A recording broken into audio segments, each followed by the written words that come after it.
Hello, everyone. Good morning. Thank you so much for joining us in this live session. I am at our office in Kuala Lumpur now. However, I'm the only one here. The rest of the team is working from home today. So the COVID pandemic is bringing about unprecedented changes worldwide. Now more than ever, it's crucial for businesses to recalibrate, aim for efficiency, for example.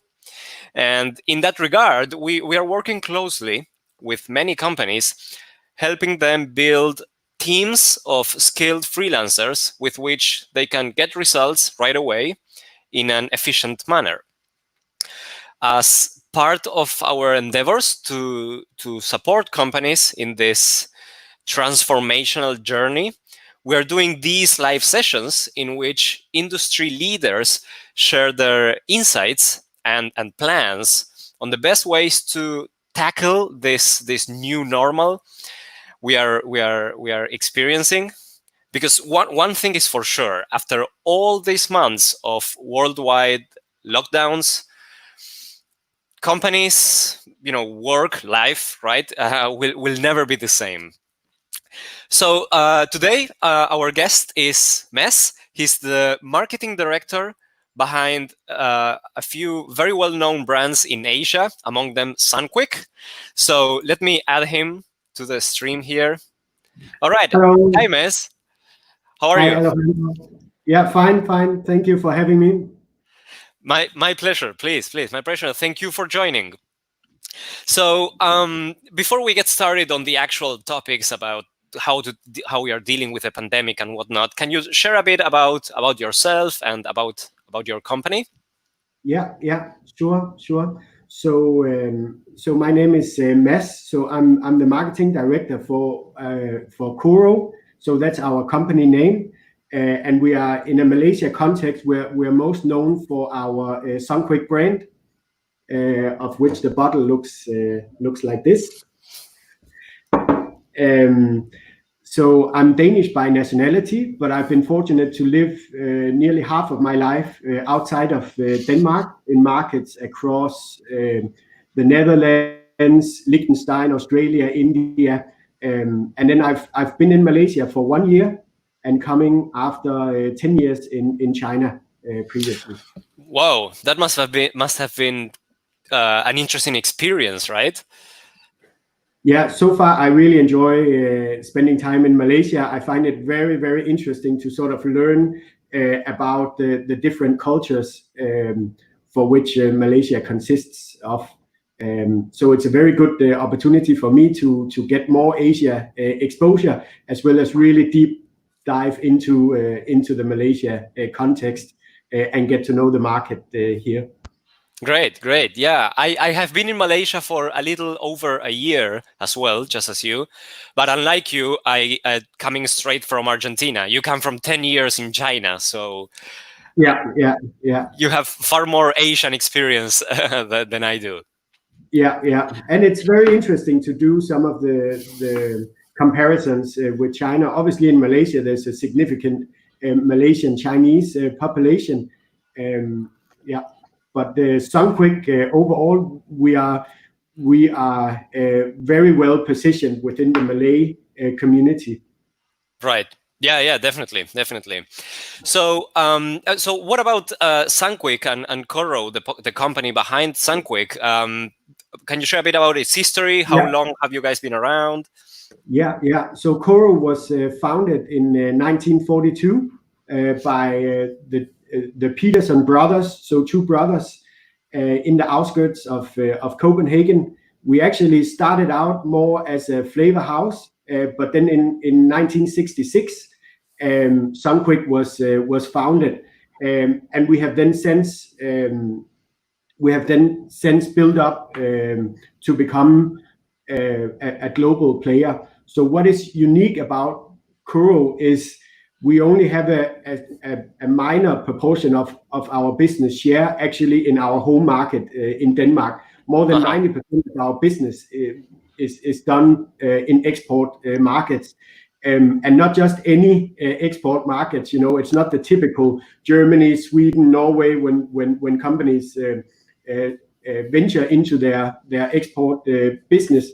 You know, we are exposed in markets including Africa, Middle East, and as far away as Fiji, Tahiti, etc. Wow. So we are a truly or have been a true pioneer in that sense.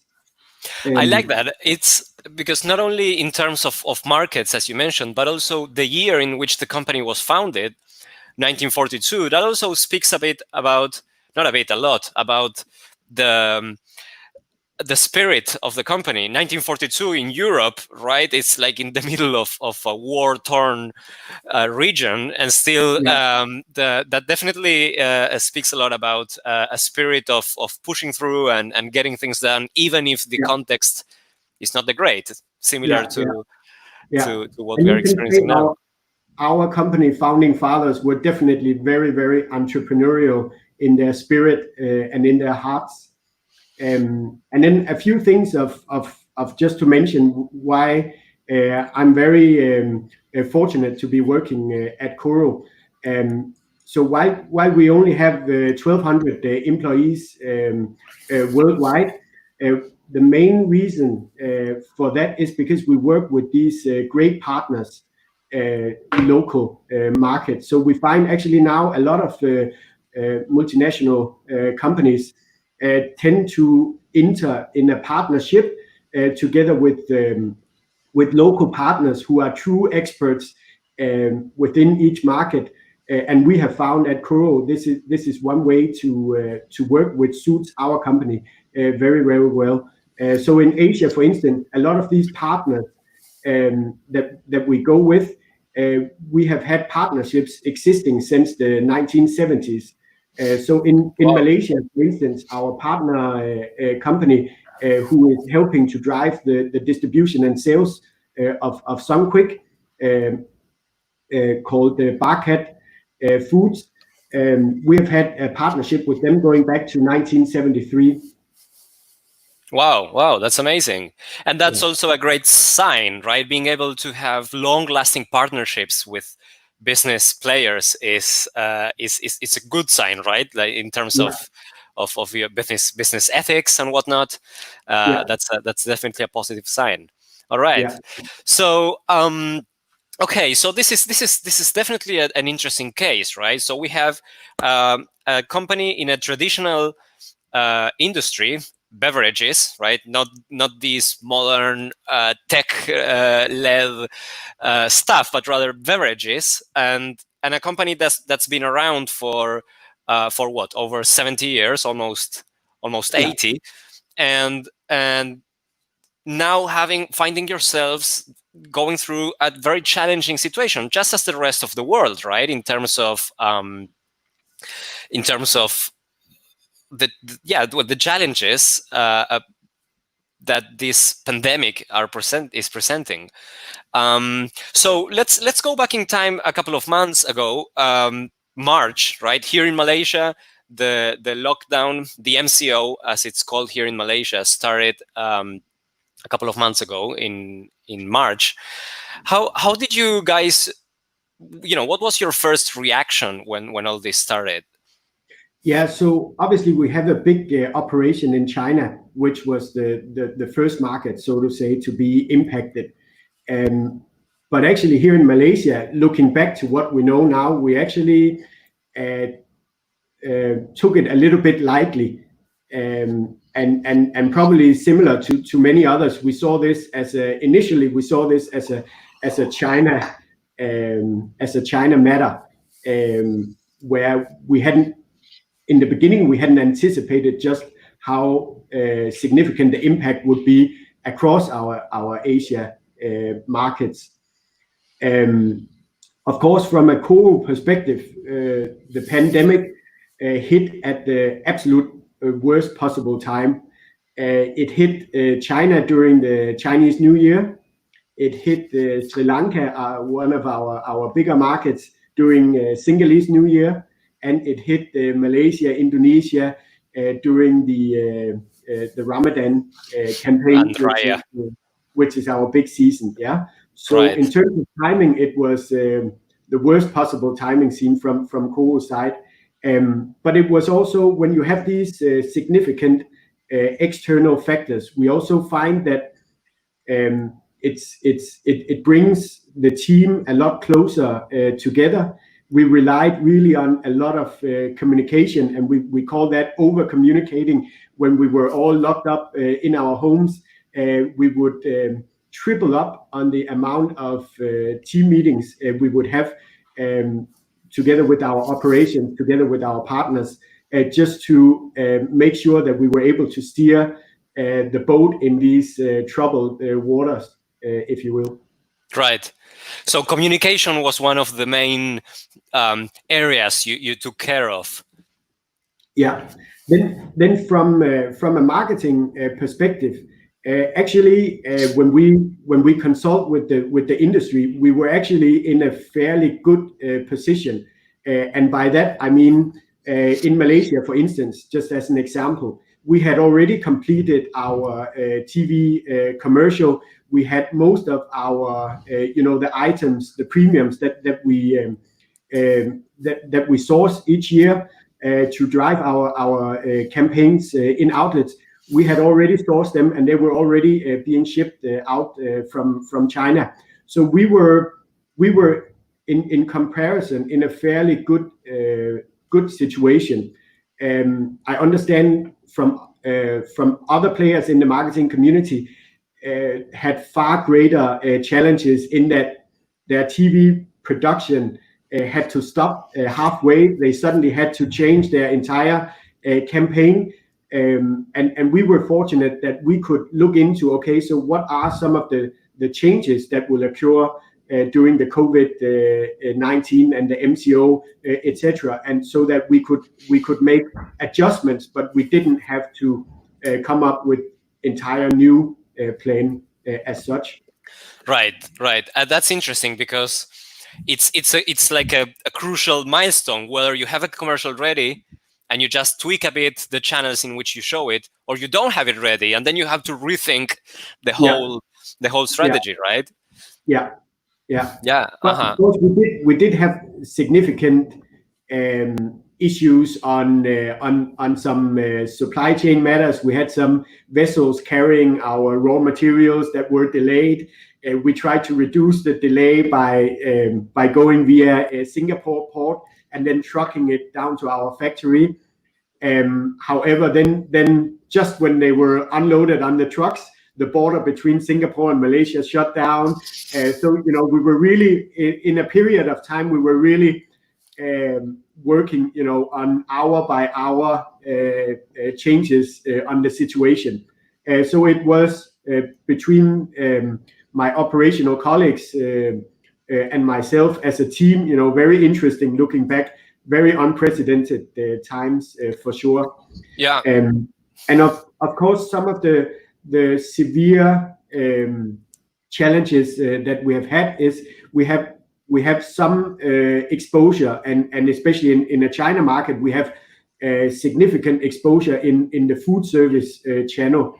And this is of course one of the worst areas to be hit, with people not going out to restaurants to eat Right. by normal means. Of course, some of the business we were able to maintain via the takeaway leg, but it in no means did it make up for sort of our For the standard losses. food service. And then Right. with many other companies too, our innovation agenda has incurred significant delays, probably around 6 to 8 months, some of them still pending. So we had to reprioritize quite harshly on our innovation agenda on what we could postpone to 2021 and what we wanted to minimize the delay.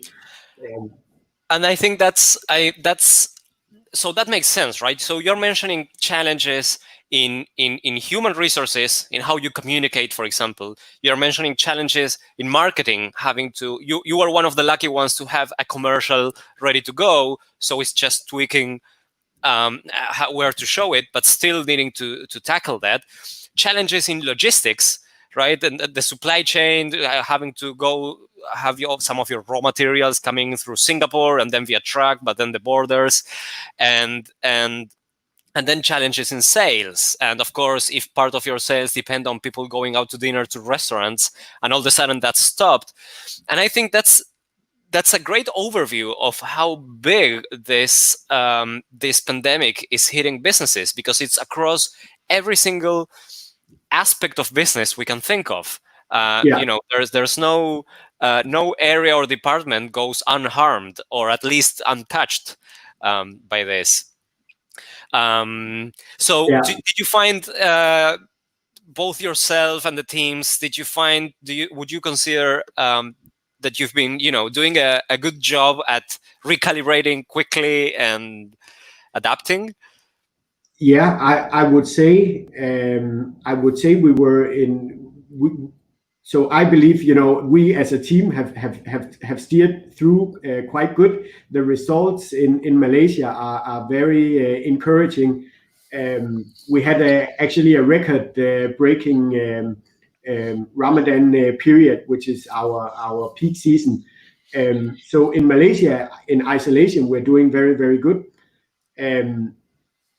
Yeah, we still have a lot of uncertainties remain. Yeah. Okay. Yeah, definitely. I mean, it's great to hear these kinds of experiences on how.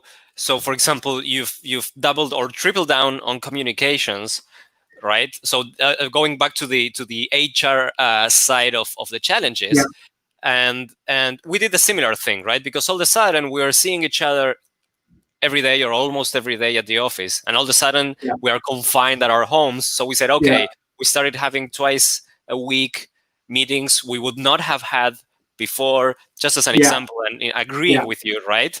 Yeah. And did you find yourself thinking from a marketing perspective, which is your main area of concern, thinking differently or more about digital strategies or channels, for example? Yeah, for sure, for sure. So we saw how the consumer habits sort of changed during the COVID situation. Typically, for our product, so we are in the cordial or concentrate category, where Sunquick, you mix the product with water at home, and then you consume it. And one of the typical constraints for consumption of Sunquick is actually the lack of time, that consumers are living in an increased hectic world, where they want to consume things instantly, anytime, anywhere, and they don't feel they have the time to really dilute at home. So what was interesting about the MCO and the COVID situation is actually, with everyone forced to be at home, the sparse resource of time was completely annihilated, which brought up a lot of good, very interesting possibilities, because one of the advantages of being a concentrate is you can play around with it. You can mix it with different ingredients. You can be playful. We saw a lot of people really opening up the kitchen and being very prone to develop and try out different dishes, different beverages. So this was one of the changing consumer habits that we found. So to best ride on that change, we also developed a Sunquick recipe app with more than 200 recipes, just to give that inspiration to people having enough time to spend at home, so that they could play around and really get to see the value of Sunquick in different ways.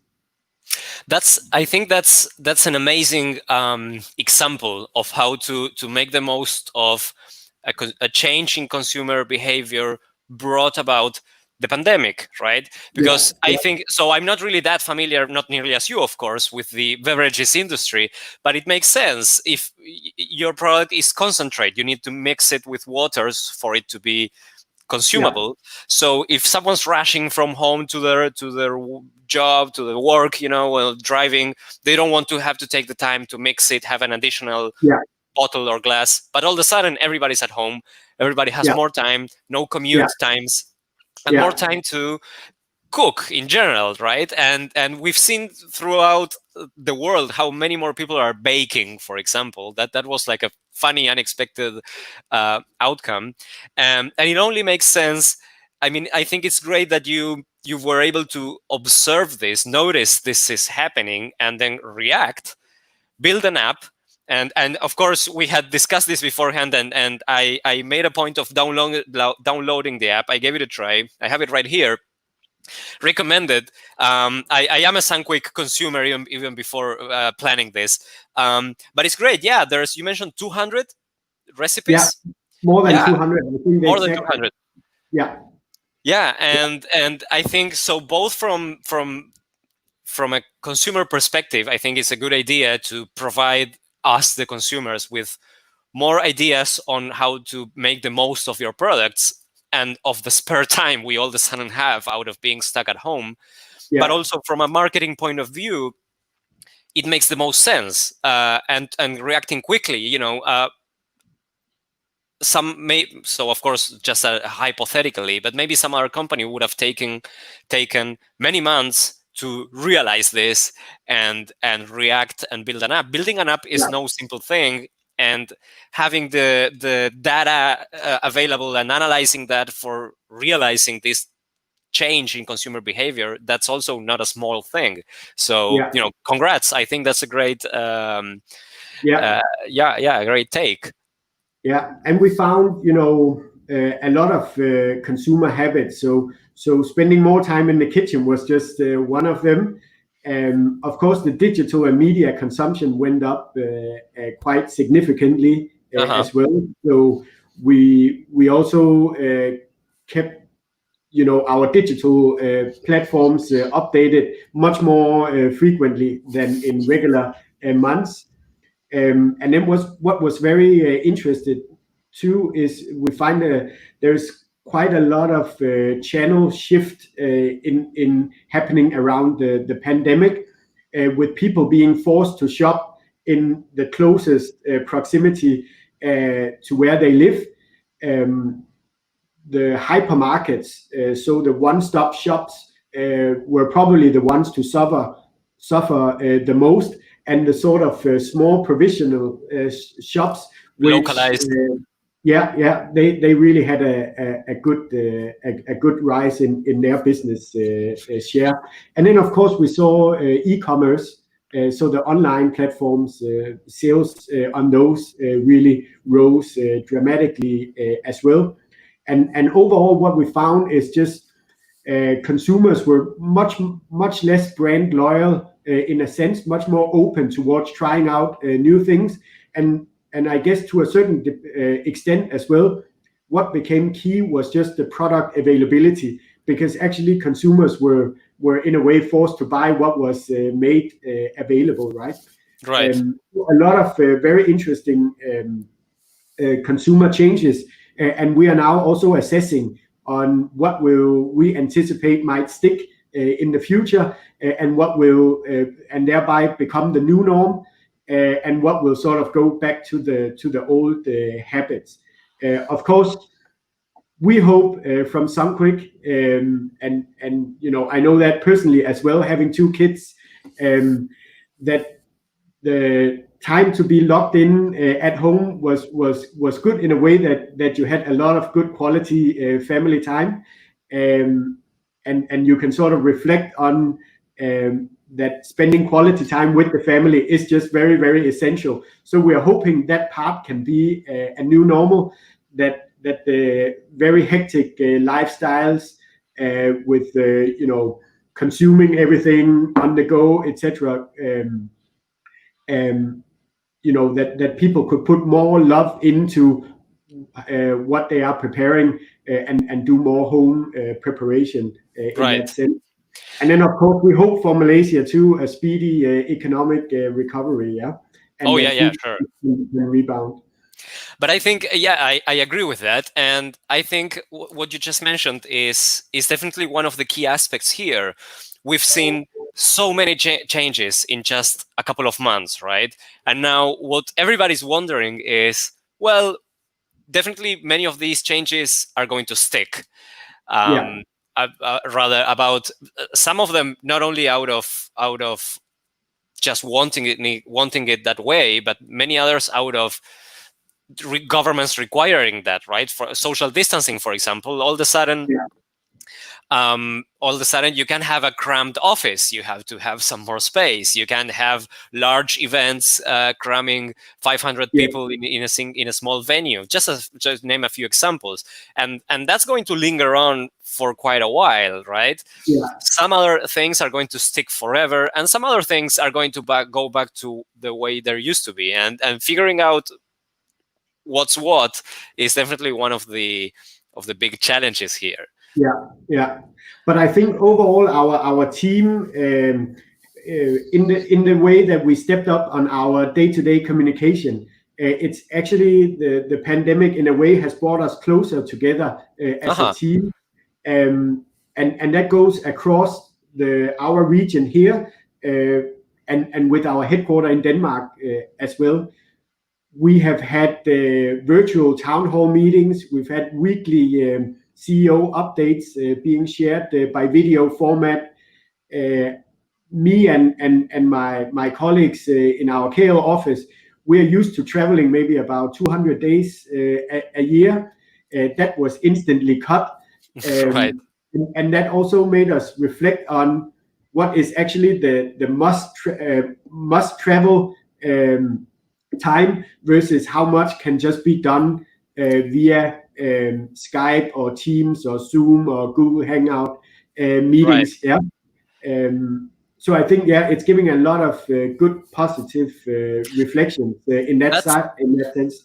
right. Yeah. That's a great example of how businesses are, yours included, for what you're telling me, are recalibrating and saying, hey, we need to be more efficient.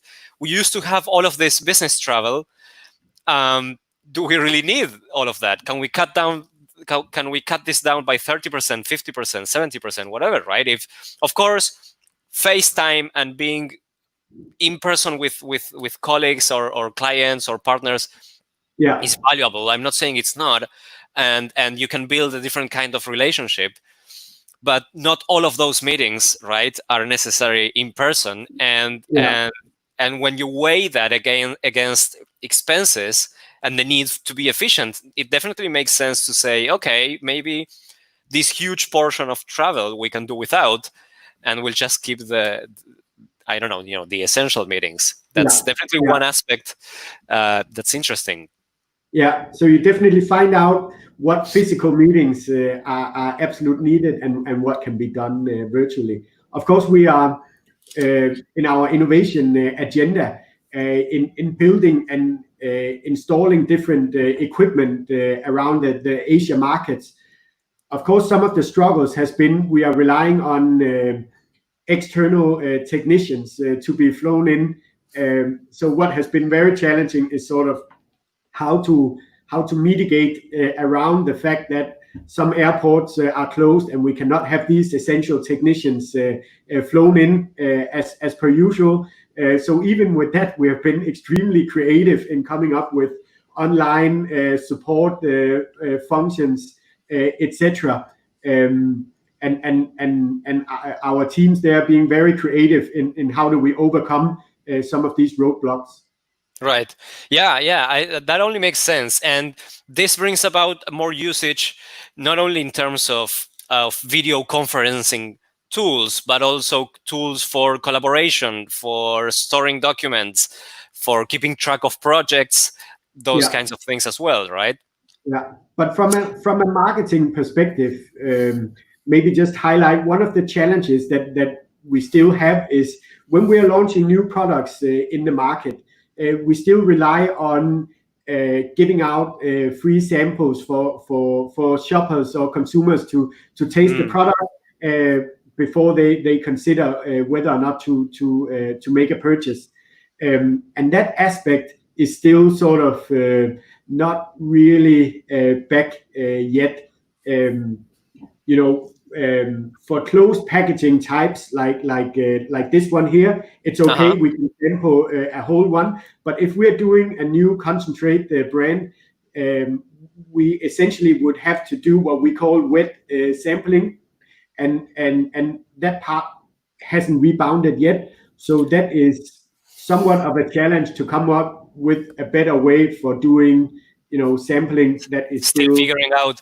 So yeah, that consists, let me confirm I'm understanding correctly. So that consists of having someone standing in the actual supermarket, handing yeah, out the little cups with a yeah, sample of the product. yeah, And of yeah. course, you cannot do that right now, or you can, but So, there's fewer people. so for this one, this product type, we can do. Of course, our promoters will be wearing all safety material, Right, gloves, right, right. face mask, Face the whole shield. lot. But for our significant product category, the concentrate, because it has to be mixed with water. For that one, it's very challenging to do sampling because you don't.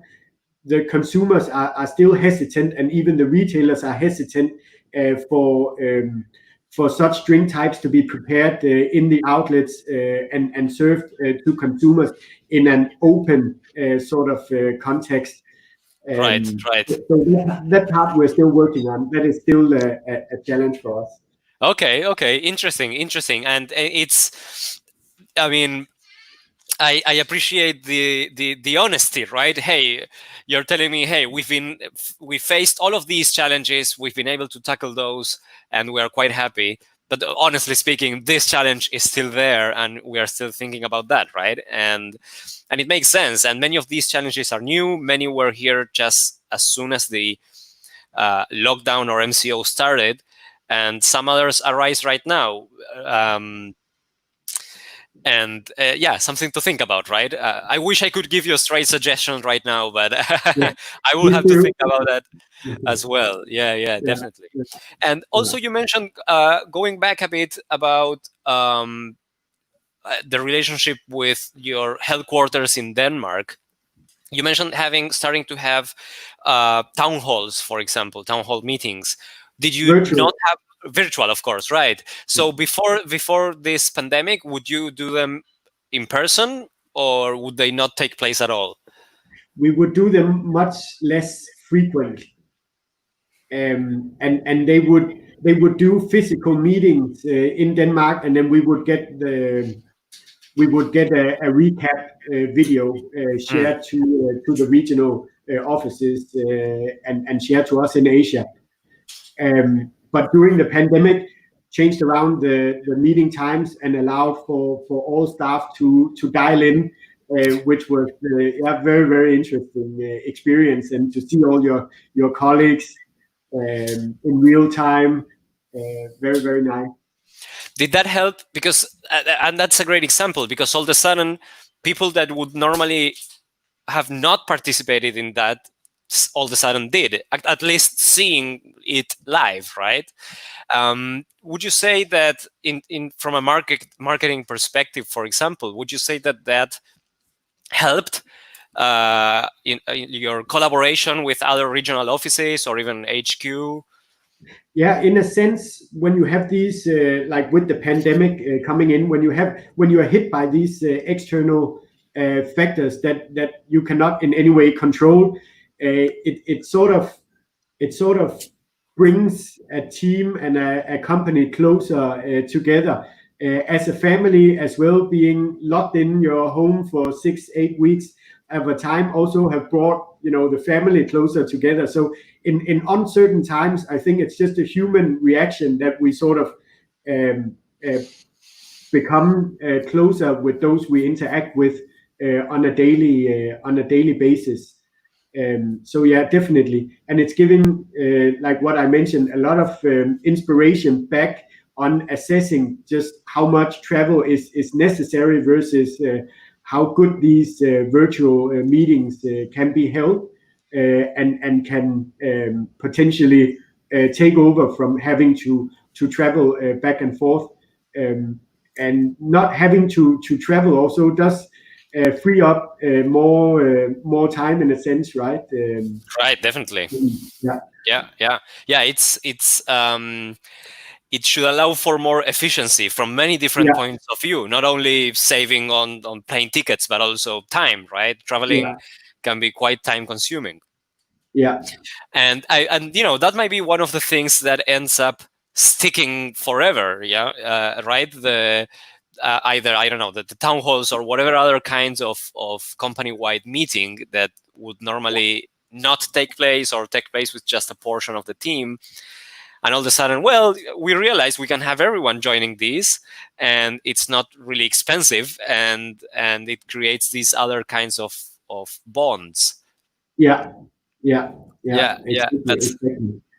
great. All right, so coming to towards the end of our conversation, and but quite in line with what we've been discussing. So you mentioned. So let me recap a bit. You mentioned challenges in many different aspects of the business in many different areas, and diving into marketing, which is, as marketing director, of course, that's your main concern. You mentioned changes in consumer habits. And I think that's very interesting, not only in terms of spending more time at home and how, in turn, that influences how they consume your product, but also how they get it, right? Hypermarkets, maybe not as much, and then localized smaller stores. Um, so, looking a bit into the future, not too much, because of course, we don't know what 2022 will look like. It's impossible at this point to think about that. But looking into the next few months, and considering not only your own plans, but also about for a message for other marketing professionals, would you say there's a few actual accurate opportunities to consider based on your own experience or plans, or other? Yeah, I think one aspect that will um, that will remain to exist, and that has been a true eye opener, is how we're doing risk assessment. So for all functions, including marketing functions, so we need to have always a plan B ready, and that has been a big eye opener in the sense that previously doing risk assessment, either it has been done lightly or it has been avoided altogether, and full Mm. trust has been in. But with the pandemic and COVID coming in, I think no one would be able to have predicted just how many aspects or changes can be driven from this, how what the impact can be across the entire business. So I think all functions, including marketing, moving forward, we will spend a lot more emphasis on risk assessment, coming up with alternative plans, making scenarios. Well, what if that ABC, so that we are able to navigate um, uh, around if a similar situation was to appear in the future. All right. Yeah, I agree. That's so it's about preparedness, right? And Yes, be yes, far more ready to have, as you said, plan B, and pivot is if necessary. yeah, yeah, yeah. Great thought. All right, so Mes, thank you so much for joining me. It was quite informative, looking into the beverages industry in a company with such a legacy, a history as yours, and such a loved product as Sunquick. Yeah, thank you very much. It was great. Thank you very much for your time, Alejandro. And yes, we'll keep in touch, okay? And to Yeah. everybody watching, either right now or afterwards, thank you. Make sure you download the app. It's great. I've been using it. You can get it at sunquickrecipe.com, uh, Yes. or your Google Play Store or App Store, and give it a try. It's great. And thank you everybody for joining us. Stay Yeah. safe. Thank you. Thank Thank you. you. Bye bye.